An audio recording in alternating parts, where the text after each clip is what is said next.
All Nintendo video games are rated by the Entertainment Software Ratings Board and carry one of the following age-appropriate ratings.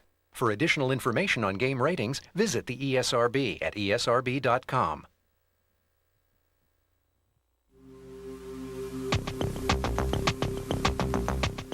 Want some great entertainment this holiday? Head on down to Toys R Us. While you're there, you can check out the great new games coming from Nintendo. The Legend of Zelda Majora's Mask for the N64 is coming October 26th. Some consider it a sequel to the greatest video game ever. Others claim that it's much better than the original. Let's talk with the experts at Nintendo.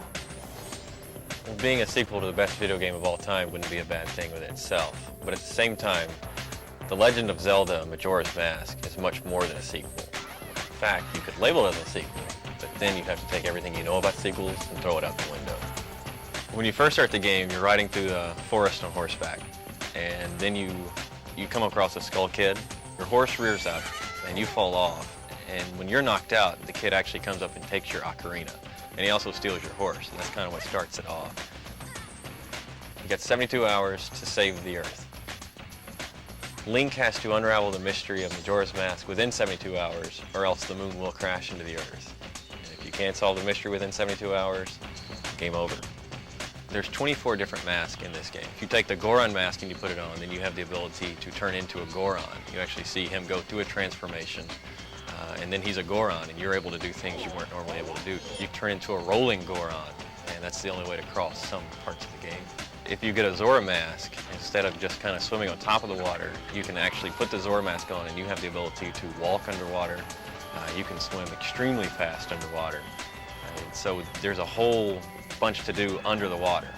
There's entire levels that take place underwater, and the only way you can do it was a Zora mask. And it's pretty graceful to watch him, kind of skim over the surface of the water. One of the things that makes the game really cool is that the whole time the clock is ticking. The moon is getting closer, and you're not going to stop any of that. You have so many things that you have to accomplish to stop this moon from falling. If you mess up even the least little bit on a couple of these things. The Legend of Zelda Majora's Mask requires the expansion pack to work. This game uses the expansion pack in a way that a lot of games haven't really used it yet. The bosses are more detailed. They'll have a higher polygon count. One boss in particular, the jungle boss, one of the first bosses you fight, if you start beating him, then he calls 6 bugs to his rescue, and so you have that many more things on the screen. We hit him a couple more times, then he releases about 300 butterflies into the air that will attack you. It's really incredible to see all that on screen. Everybody's going to love this game. Miyamoto is known for redefining the way games are supposed to be played, and this one's no exception. The Legend of Zelda Majora's Mask, your Link, and the world is waiting on you. Reserve your copy now at Toys R Us with a $10 deposit, and you'll be guaranteed to get a collector's edition gold cartridge with this unique 3D label. If you reserve your copy prior to October 25th, you'll also get $10 off this Toys R Us exclusive gold controller, regularly priced at $29.99, now just $19.99 with this offer. Think that's it? Think again. Check out the sequel to the platinum bestseller Banjo-Kazooie. It's Banjo-Tooie for the N64, coming November 21st. It's an extension of an already great game.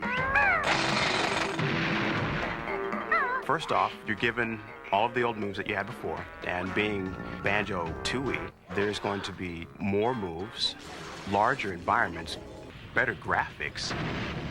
One of the coolest new team moves they have is a level where Banjo whips her out like a shotgun, and it goes immediately into first-person view, and that's how you do the entire level.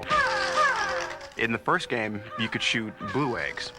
In 2, you have all these different color eggs.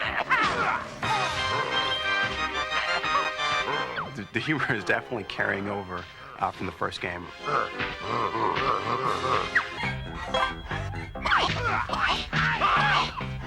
Banjo-Tooie has definitely given me everything that I've ever expected.